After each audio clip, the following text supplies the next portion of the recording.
प्रश्न क्रमांक 2 4662 मिलिंद नार्वेकर. प्रश्न क्रमांक 2. हा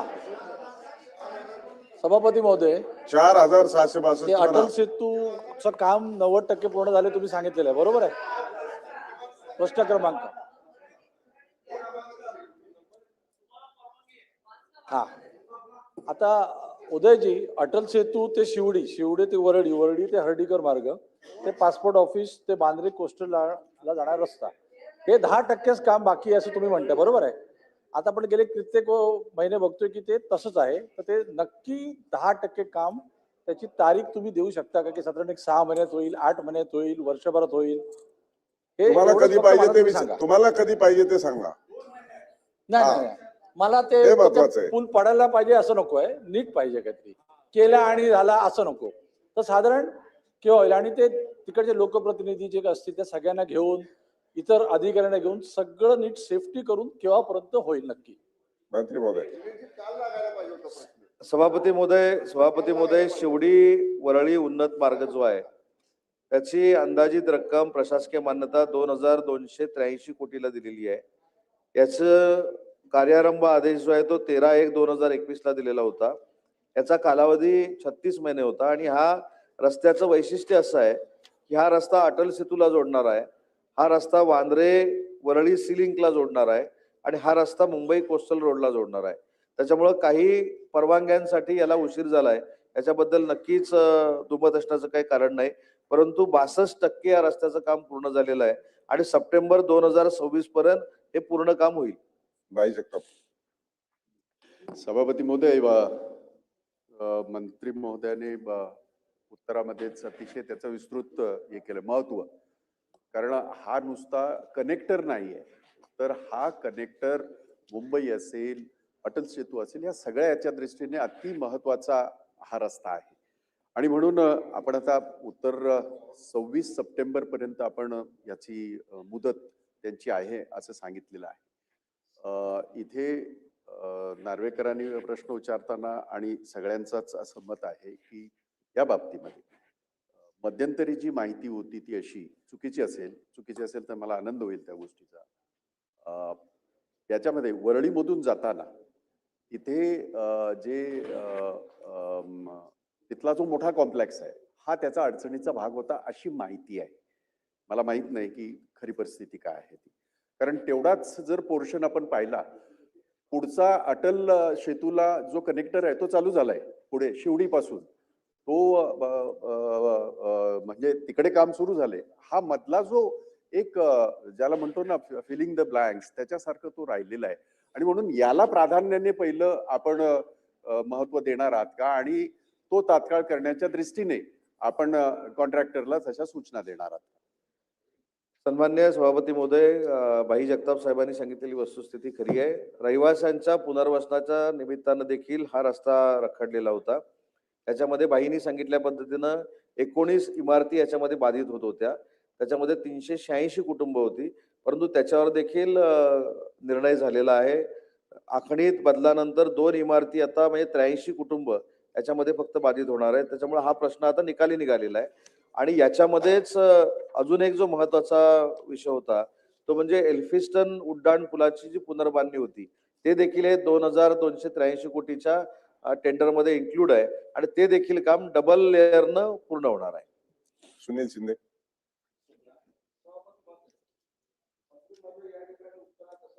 की आता रहिवाशांचा जो पुनर्वसनाचा प्रश्न होता तो मिटलेला आहे. माझ्याही माहितीनुसार आम्ही त्या मतदारसंघातच आजूबाजूला राहतो. 2 इमारतींचा प्रश्न हा निर्णय झालेला आहे, पण नेमका ते कधी होणार, त्यांना कोणत्या किती कालावधीत त्यांना तिथेच घर देणार, याबद्दल आम्हाला MMRDचे अधिकारी उत्तर देत नाही. आपल्याकडून तसं उत्तर येत नाही. तर तशी अपेक्षा की साधारणतः त्यांना त्या ठिकाणी किती कालावधीत आपण जी 83 कुटुंब आहेत त्यांना घरं देणार, नंबर 1. नंबर 2 की ह्या सगळ्या शिवडी वरळी कनेक्टरच्या कामाची सुरुवात होण्यापासून मी सातत्याने फॉलोअप करतोय की गणपतराव कदम मार्ग नामजोशी मार्गाला जोडून लालबागला आंबेडकर मार्गाला जोडणारा जो रोड ओव्हर ब्रिज आहे त्याची मान्यता आहे, त्याला सगळं काय, फक्त एक एनओसी आपल्याला पाहिजे होती, एनटीसी मिलची.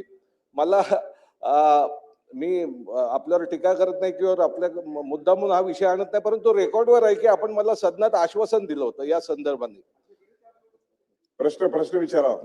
प्रश्नावरच येतो, परंतु आपणही, मी त्या पुढच्या कारवाईला गेलो नाही, कारण प्रसाद लाड प्रमाणे आपण राज्याचे लाडके आहात, त्याच्यामुळे आपला तणाव वाढवायचा नव्हता मला.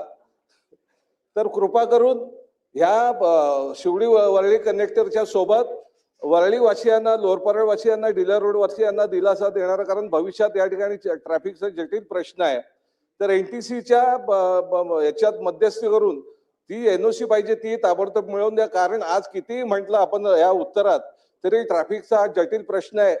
गेल्या 6 महिन्यामध्ये लोअर परळ ब्रिज वरून केईएम हॉस्पिटलला जायचं असेल तर 1.25 तास लागतो. एखादा पेशंटला घेऊन जायचं असेल तर पेशंटची काय अवस्था होत असेल मला पुढचं सांगता येत नाही. त्याच्यामुळे ट्रॅफिकची अतिशय जटिल समस्या आहे. त्यामुळे भविष्यातील हे प्रश्न सोडवण्यासाठी मी ज्या प्रश्नाचा सातत्याने पुरवठा करतोय, आपण मला आश्वासन दिलं होतं, त्याबद्दल आपण निश्चित मला या ठिकाणी योग्य कारवाईबद्दल उत्तर द्याल का? मंत्री महोदय.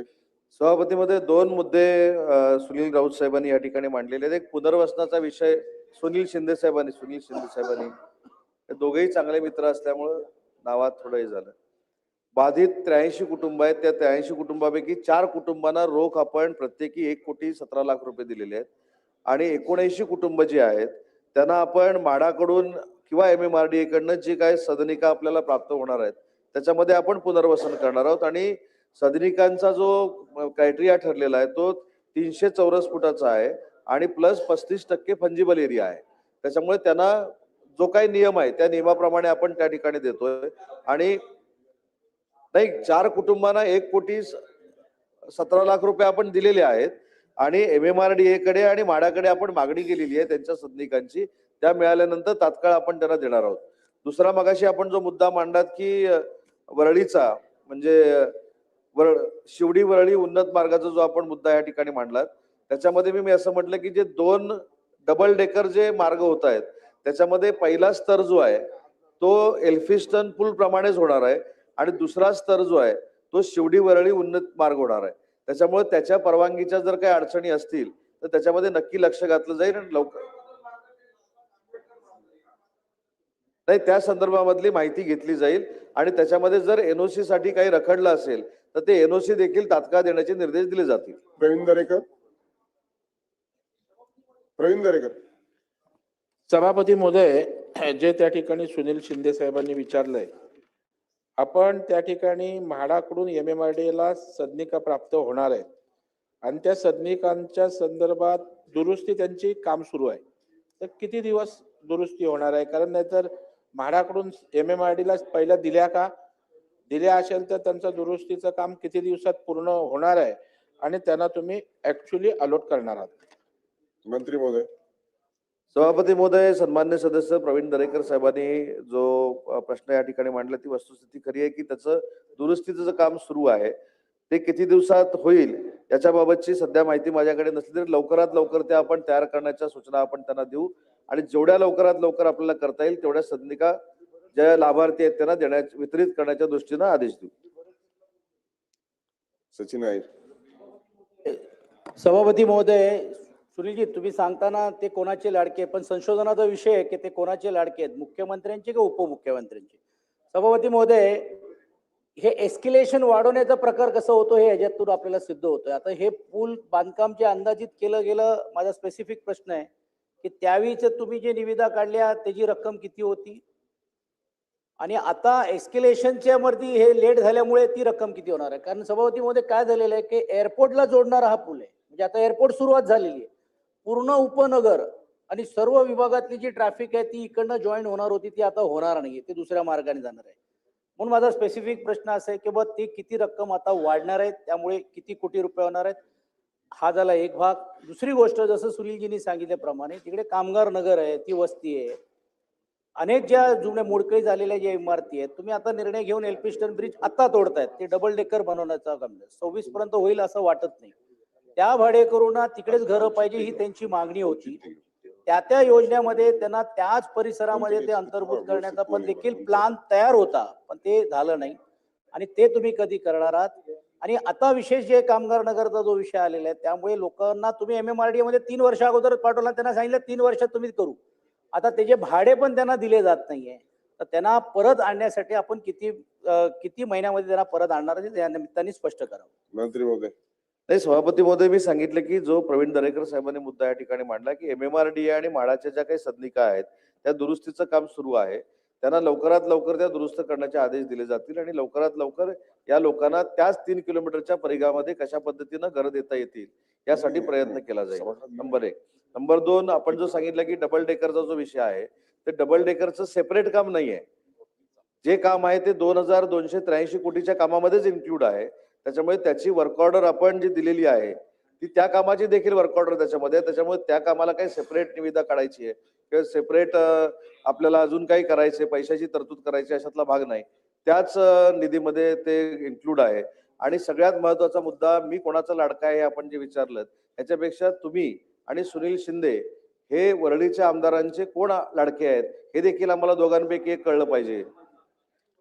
लास्ट नार्वेकर.